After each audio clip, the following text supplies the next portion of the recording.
So I've been making videos for about 14 years now. There have been about 9 million of you following our path through the electric Humvee, all through our deeper grooves, and more recently, building out my 26,000 square foot wheelchair manufacturing facility. Healthcare is a really big deal for me, and in my opinion, the most important thing a government can do.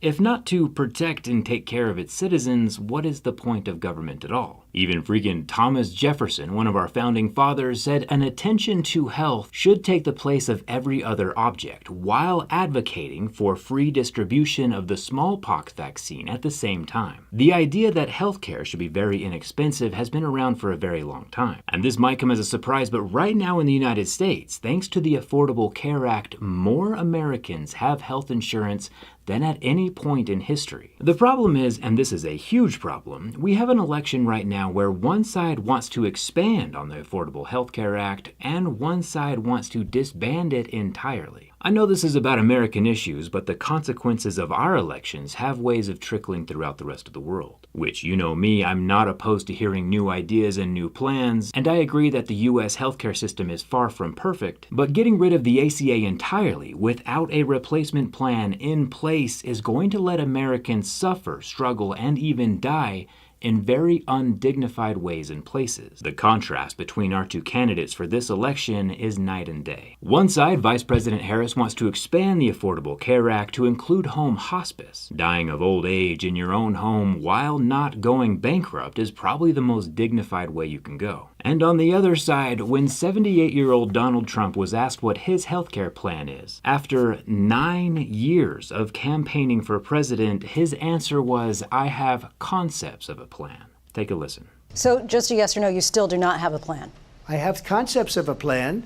I'm not president right now. And I understand he's not president right now, but he was president and he's applying for the job. He should have a plan. Back when Trump was president, he campaigned on the whole notion of getting rid of the Affordable Care Act and almost succeeded in 2017, but was thwarted by one vote. Republican John McCain voted to save healthcare for 50 million Americans. It was worse than you remember. During 4 years in office, Trump not only tried to eliminate the Healthcare Act entirely, but also cut research spending for spinal cord injuries, disbanded the pandemic response team in 2018, and we all know how that turned out, and he says he'll do it again with the pandemic response team that just got reinstated. He didn't learn his lesson the first time. And even now in 2024, he still wants to abolish the Affordable Care Act and take us back to 25 years ago when insurance companies could reject someone for pre-existing conditions, which is absolutely bonkers because 1 in 4 Americans has a disability, which is the definition of a pre-existing condition.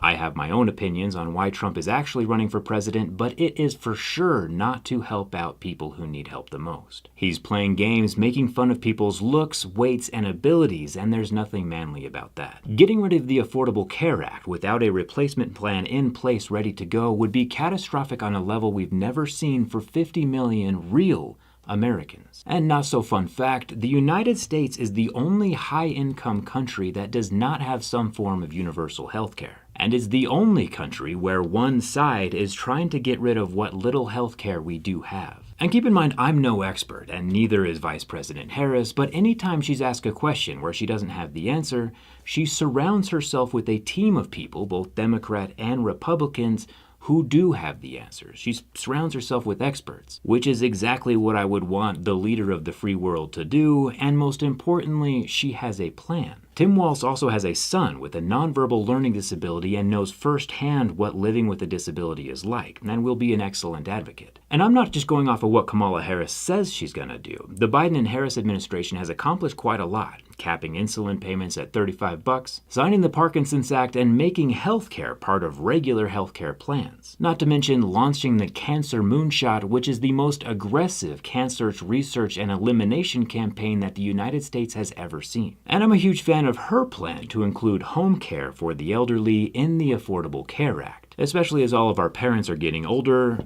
everyone gets old eventually. And you might be saying, well, the government spends too much money on other things already. And it turns out that the universal health care is actually $480 billion cheaper than healthcare for nobody because we eliminate the astronomical prices that the middlemen and insurance companies charge. Add to that, both Democrats and Republicans historically spend about the same amount of money anyway, and I'm not saying that's a good thing, but if I had to pick, I would rather my tax dollars go towards people who actually need it than end up as a tax cut for some rich guy's third yacht. Life is extremely short, and there's no reason that someone should struggle through it for healthcare reasons, and there's no reason to make someone else struggle through it either. Is not the whole point of this community that we have here in the United States to help people who might not be able to help themselves? The point of this video is that I like a competent team that has a plan instead of a singular person that has concepts of a plan, which is why for the 2024 election, I am voting for Kamala Harris and Tim Walz for President of the United States. On a more serious note, Donald Trump is a very different person now than he was 10 years ago. A lot has changed, and I would invite you to sit through one of his 2-hour rallies or watch his podcast with Joe Rogan that's about 3 hours long, or even watch the debate between Kamala and Trump and see if he's still your guy. Lately, he wants to abolish the Department of Education, restructure the military, and bring in Elon and RFK Jr. to slash government agencies,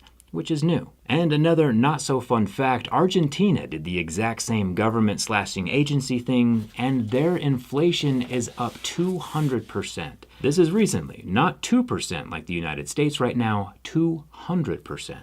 Apparently, slicing and dicing your own government doesn't spark a lot of confidence in the economy. And on an even more serious note, just last week, Donald Trump said he was going to imprison anyone who helped out with the Harris campaign. Political operatives and donors are going to get long prison sentences based on whatever his definition of skullduggery is. And I guess that now includes me, with this video and my maxed out personal contribution to the Harris campaign, and my vote for Harris-Walz 2024, I am probably now on Trump's list for jail time, which is an extremely un-American thing of him to suggest in the first place. But when he says something, believe him. That's not the USA I know though, and I don't think that we will give him that second chance. As an ordinary citizen, right now Trump does not have any governmental power, and I think we should keep it that way. So get out and vote, and if this video helps even one more person make up their mind and get to the polls, then I would consider this video a success. The election ends on November 5th, and I highly recommend to go out and vote early. And as always, thanks a ton for watching, and I'll see you